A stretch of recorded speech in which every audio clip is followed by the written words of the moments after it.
I'm so excited about this morning. We are in the fourth week of our series called Legacy. I just want to kind of give a little background about where we're at so you don't feel like you're walking in 30 minutes late to an hour and a half movie, because that's the worst when you pay like $15 for a ticket to go see a movie. You miss the intro. You don't know what's going on. People are talking around you. You can't keep track of what's going on. So I just kind of want to give a briefing of what we've been talking about. And there's a definition of legacy that we've been working with, and this is it. It's that legacy is something that comes from someone in the past and affects current and future generations. Legacy is something that comes from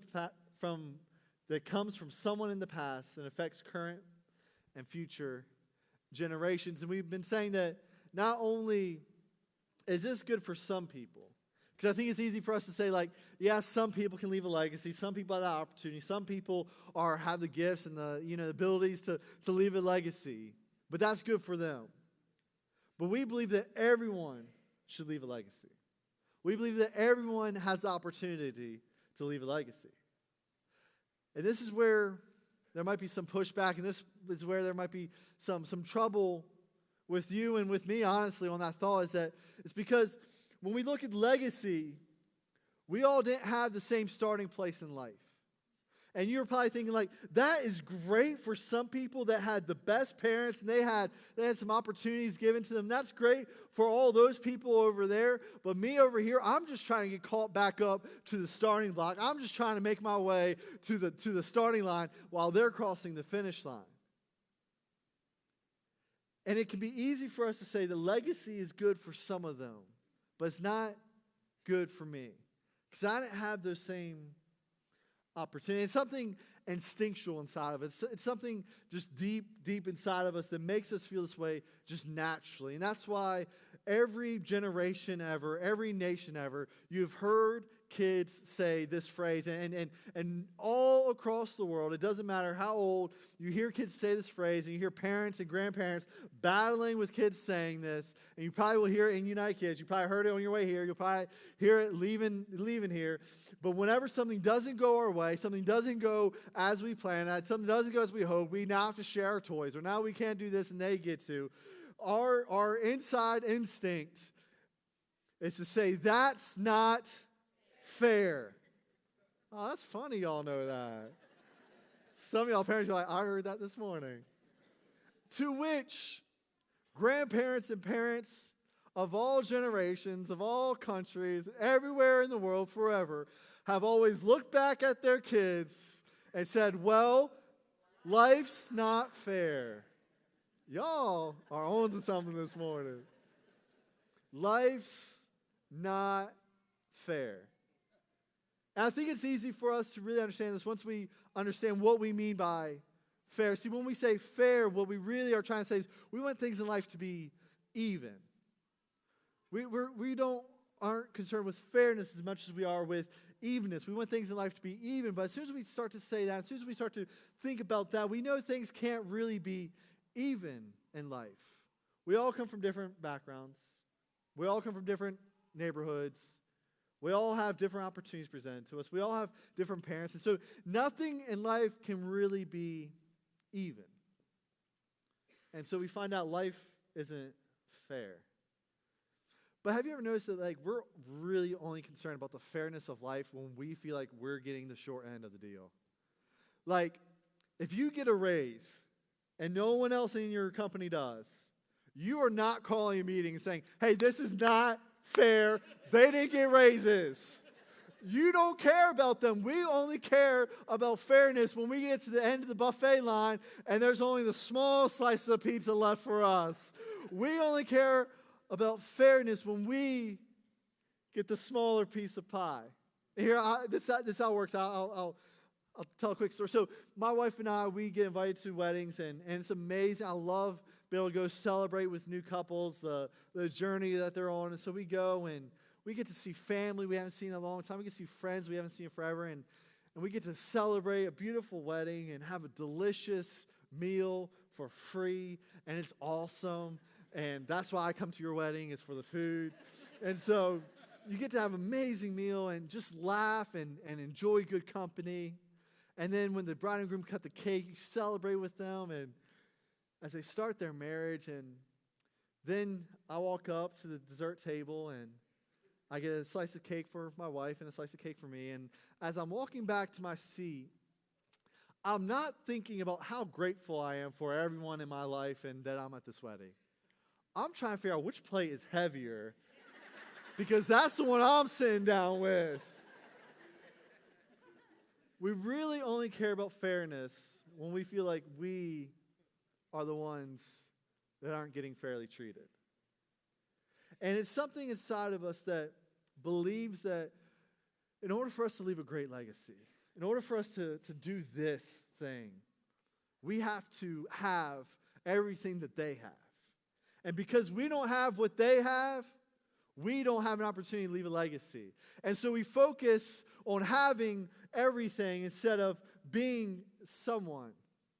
And I kind of want to turn a corner today and redefine legacy in our mind. See, our legacy is way more about who you are than about what you have. My legacy is more about who I am than what I have. And this is an important foundation for us all to have in life. Because without this, you will go and work on your career 24/7, never ask what you want your character to look like. You will go and work, and overtime, and always answering emails, always taking phone calls, always looking at what's next, always trying to get the promotion, always trying to get the better job, always working and never asking who you are becoming. And so a lot of people, they live their life that way. And at the end of the life, because they thought that they wanted to have everything, because they thought that is what would give them success, that is what would make them have a legacy, they get to the end of their life and they end up in a place that they like, and they are a person that they can't stand. And it happens over and over. Is that you get this idea of what success and legacy look like.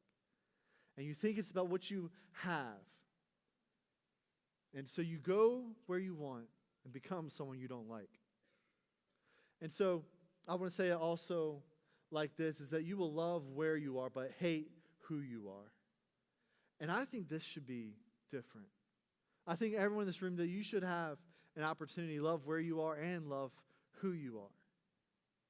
And so today, as we kind of redefine what legacy looks like for us, as we kind of redefine legacy and take a look at it, that it's more about who I am than what I have, we will still have to fight the battle of thinking that life should be fair for us. And while we're thinking that we're still busy trying to get caught up to the starting line, our life will pass us by and we will never leave a meaningful legacy if we are not focused on who we are becoming. Jesus taught this same exact thing in the Bible, and it's amazing because Jesus teaches through stories, and so we read these things called parables in the Bible, and a parable was a story that Jesus made up. He's not like reminiscing with Bill and Joe about all the good times they had. Jesus is just making up a story, but he's saying that this is kind of like this situation. And so Jesus uses parables, and he often uses extreme points in order to make a simple message. And so this morning we'll read a parable, and Jesus is just trying to point out one thing. He's just trying to help us understand something. And so we read about this parable in Matthew 25. It's called Parable of the Talents. And the problem with the word talent is that we think, can you sing? Can you dance? Are you good at playing, whatever, guitar? But talent in this context is all about money. It was a measurement of money. It was a weight of money. And so a talent is equal to 20 years' wages in this story. So we'll get to understanding that a little bit. But I just want to start out the story. Matthew 25, verse 14, it reads this.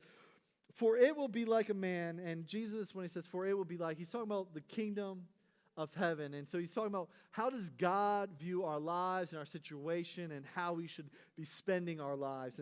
And Jesus says, for it's like this. It's like a man going on a journey. He called his servants and entrusted them to his property. So I kind of want to point out a couple things about this passage, is that one, it's extreme. You don't find people this generous any day of the week ever. Like this guy said, I'm going to give everything I have to some of my servants. And when we read that servant, think like a minimum wage guy just working at whatever, and he's just an average worker. And so he calls his servants together, and he says, I'm going to entrust you with my property. With his property, it means like everything he owned, all of his wealth. And so this word entrusted, he's giving it to them not to just guard, not to protect, not to make sure no one steals what he has, but he gives it to them so that they would do with his wealth as the master would do. He wants them to go about his money like he would. He wants them to spend it and use it and work with it like he would. And this guy, he's a businessman. You have businessmen and you got businessmen. He wants to see a return on his money. He's a hard worker. He's been at this a long time. So he gives all of his property to these people. And the story goes on. To one he gave 5 talents, to another 2, and to another 1, to each according to his ability. Then he went away. So a talent is 20 years' wages. So just for today, we'll say it's $300,000, which is about $15,000 a year over 20 years. So about $300,000 is 1 talent. So to one guy, he gives 5 talents. A talent is a bucket of money. It's just not like a little check. It's a whole bucket of money. He gives 5 talents to one guy, about $1.5 million. To another, he gives 2 buckets of money. That's a lot of money. And then to another 1. And you're looking at it, you might be thinking, well, that's not fair. Is it? One guy gets 5, one guy gets 2, one guy gets 1. That's not fair. To which Jesus would say, it's not a real story. I'm just telling you a story right now. He's trying to prove a point. Because no one has $1.5 million to give away real quick to someone. And I don't even have 1 bucket in my bank account, so I'm still happy about that, even if I just get that. So Jesus is just trying to make a point with extremes here. So he gives the talents away, each according to his ability, and then the master went away. He who had received the 5 talents went at once and traded with them. He was on Wall Street that day. He's working the stock. He's doing something. He's just trying to make more money. And he made 5 talents more. That is a quick turnaround on money right there. And so also, he who had the 2 talents made 2 talents more. He started flipping houses. He's like, I want to flip a house, rent it out, flip a house, rent it. He's just getting work done. I don't know if they had houses, but they had huts, they had something. And he's just flipping whatever. He's like, I'll polish the hooves on your camel right now. $10. So he made 2 talents more. But he who had received the 1 talent went and dug in the ground and hid his master's money. Well, you guys love some people, man. You got entrepreneur of the year right here. You got hustler down here. And you got bury it in the ground McGee right here. You can just see him, just dirt, covered in dirt. He's just pumped. He's just like, I dug a hole and hid $300,000 in the hole. So the story goes on. Now after a long time, and that word, it's really emphasized, after a long time, they didn't even think he was coming back. My man here forgot the field he hit it in. Just after, it's been a long time. Now after a long time, the master of those servants came and settled accounts with them. And he who had received the 5 talents came forward, bringing 5 talents more, pumped, just skipping up there. He's just excited, saying, Master, you delivered to me 5 talents. Here I made 5 talents more. And his master said to him, well done, good and faithful servant. I want to point out those 2 words, good and faithful servant. You have been faithful over a little, which I could disagree on the word little, 5 buckets of money is quite a bit to figure out, but it's a story. It's a parable. It's Jesus' story. Over a little, I will set you over much. Enter into the joy of your master. Let's celebrate. Let's party. And he also, who had the 2 talents, came forward, saying, Master, you delivered to me 2 talents.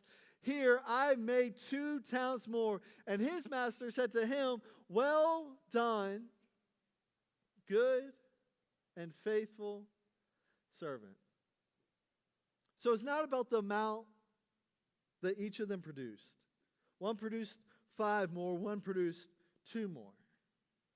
What their master was excited about was that he had given them something, and they were faithful to it. You've been faithful over a little. I'll still take that any day. That's a lot to me. I will set you over much. Enter into the joy of your master. Now, at this point, the music kind of changes. We got 5 talent, 2 talent down. Now we got hide, the bucket, and the ground guy coming up. So the music kind of changes, like dun dun dun. What's going on now? And so he also had received the 1 talent, came forward saying, Master, I knew you to be a hard man. I know you're a tough business guy.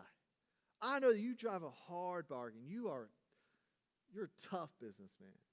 You negotiate. You're like a winner-take-all kind of guy. You want everything. And immediately this guy, mud, dirt everywhere on him because he just dug his bucket out of the ground. He starts pointing the finger at the master and saying, you're mean. You're a hard man, reaping where you did not sow and gathering where you scattered no seed. So I was afraid. And I went and hid your talent in the ground. Here you have what is yours. So I was afraid. And he points everything back to the master. Said, you know what? It's your fault that I didn't do anything with this. And he just whines a little bit. Just whines. Life isn't fair. I knew you were a hard guy. You're a businessman. I'm work wherever. I knew you were a tough guy. And the master replies with this. But his master answered him, you wicked and slothful servants. You are lazy. You are lazy. You knew that I reap where I have not sown and gathered where I scattered no seed. If you knew I was that way, why did you take the deal? If you knew I was this way, don't blame me. You're just lazy. It's not my fault you didn't do anything with it. You just want to take the easy road out. You went and hid it and did nothing with the opportunity that I gave. You did nothing with a whole bucket full of money. If you would have known that, then you ought to have invested my money with the bankers. And at my coming, I should have received what was my own with interest. But, oh no, you're too lazy to even go deposit it in a savings account. You didn't even open up one of those. There's banks everywhere. You could have done that, but no. You wasted an opportunity. You had a chance, and you just buried it. And you hid it in the ground. So he says, so take the talent from him and give it to him who has the 10 talents. So now, this guy has 10. This guy has 4.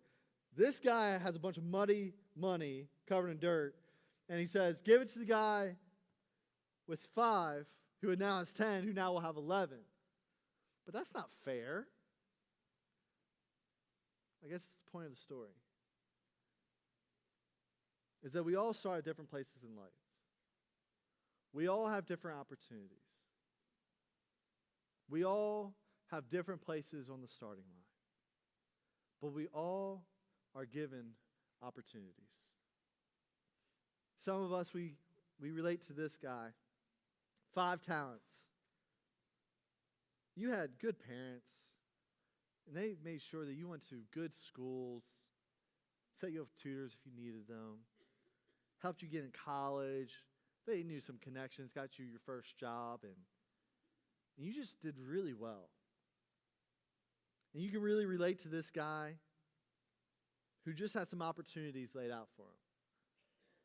Some of us, we can relate with the bury the bucket guy. You didn't grow up in the greatest neighborhood. Your parents just never really got along, and you had a hard time dealing with that. You never had the opportunity to get a good paying job.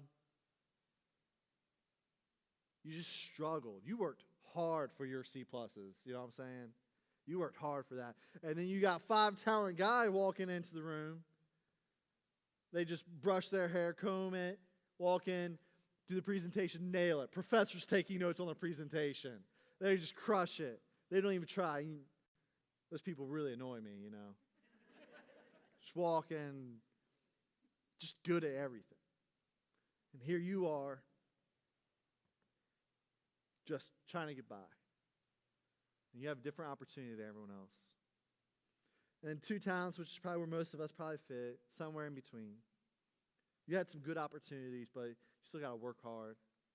You knew some people, but you still had to earn your spot. And the point of this parable is not to say that Jesus is going to come and make everything fair for us. But what are you going to do with the opportunities that you have with this life? What are you going to do with the chances that you have been given? So Jesus finishes up this parable. He's still talking about the parable.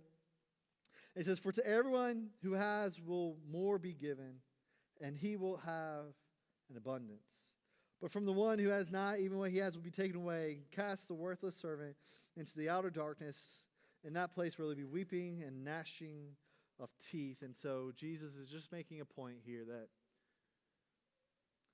if you waste the opportunity you've been given, even that will somehow end up in the one who has more because they were faithful. Is that fair? No, it's not. But things in life can't be even. They can't be fair. And so what we have to do is take the opportunity we've been given and use it. There's 3 conclusions I just want to quickly draw from this passage and from what Jesus is trying to tell us. I think the single point of this whole story is Jesus is trying to tell us it is not about what you have that will make your legacy worthwhile or meaningful. It is more about who you are. The 2 servants that did the most, the master said, "Well done, good and faithful servant." Well done, good and faithful.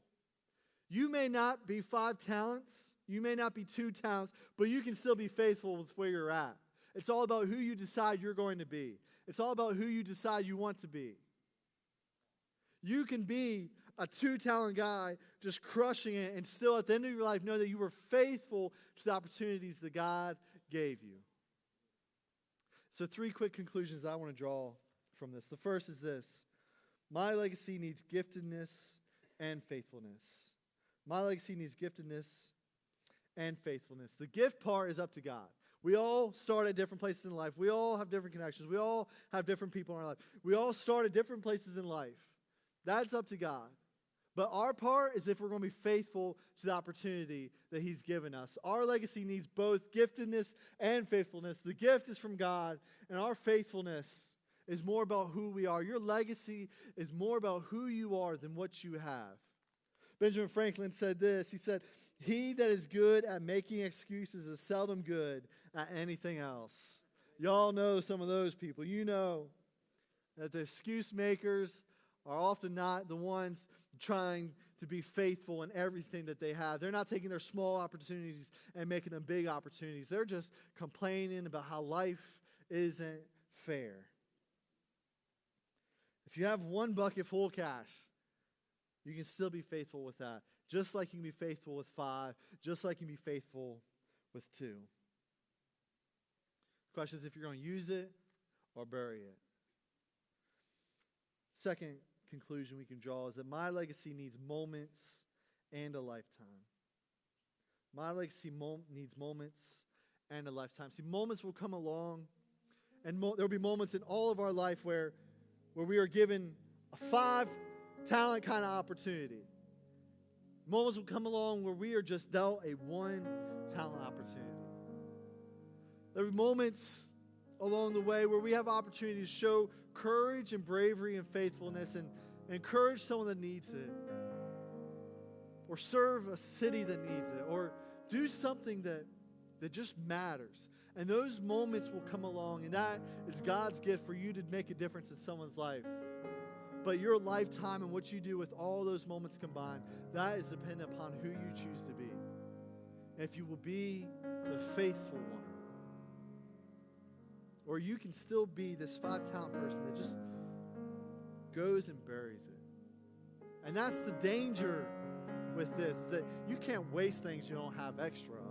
You can't waste money if you don't have it. You can't waste time if you don't have it. But if you have extra, if you have a lot, the temptation is that you'll go through life just not even thinking about it. And just wasting the moments because you're not even thinking about it. And you miss the gift that was right before you. Because you never considered about who you were and what you wanted to do with the opportunity that God gave you. So you can be this guy and waste it, and you can be this guy and waste it. Last conclusion that we can draw is that my legacy needs mountaintops and valleys. My legacy needs mountaintops and valleys. See, when you get this kind of life, it is easy to be happy. It is easy to be just excited about what's going on. You got opportunity, you got promotions, you got everything going on for you. And it's easy to be excited about life. And this is a mountaintop moment where you can say, you know what, I'm good at something. I feel good about where I'm going in life. And this is really easy to say, you know, I'm going to be faithful with this. But this is a little bit harder. When you have the valleys in life, when you have those moments that you're not looking forward to, when you have those moments that are just tough to deal with, it's a little bit hard to be faithful here. But your legacy needs both. And these mountaintop moments, that's a gift from God. And these tougher times, it's a gift, but it shows a whole lot about who you are. The legacy that we will leave is way more about who we are than what we have.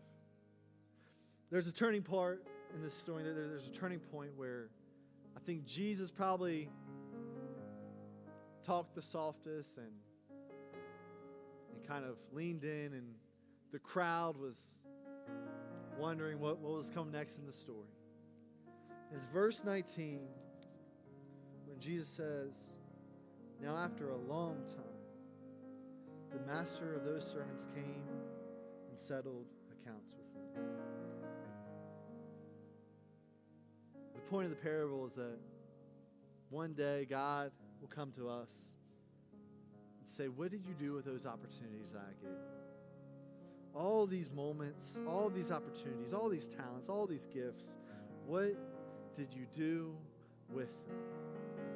And after a long time, the master came to the servants, and 2 of them were faithful, and one just never figured it out. And his legacy was more about who he was than what he had. So if you're 35 and you thought you'd be married by now, have some kids by now, but you're 35 and single and you got nothing but time, all you got is time, what are you going to do with the opportunity? If you're 22, fresh out of college, married with kids, and you got no time, what are you going to do with the opportunities that you have? Teenagers, what are you going to do with the opportunity that you have right where you are? 50-year-old that you made your money early and you're ready to retire from work, will you choose to retire from work and your legacy? Or are you going to keep working on your legacy? What are you going to do with the gift that you've been given? 40-year-old with the family and just average life, what are you going to do with the opportunities that you've been given, because your legacy is way more about who you are than what you have. I'm going to tell one last story just to kind of help us understand the meaning of it's more important about who we are than what we have. When I was in middle school, 7th grade, I worked at a chicken house. Come on, y'all know if you're from Delaware, we work at a chicken house. Come on. I go there after school and I pick up the old chickens, you know what I'm saying? Deceased chickens. I go there after school and walk there and back home and made $20 a week. Come on, somebody, 20. Hustling. And I remember one week I was walked there, did my job, and come back, had rain boots on because they were covered in chicken manure and just dirt all over me. Smelled horrible. And there were some dogs that a neighbor of ours had, and they were mean dogs. And so I see the dogs and I start running. You're not supposed to do that. And so the dog comes up and grabs my ankle, and I start biting my legs and a couple bites on my arm.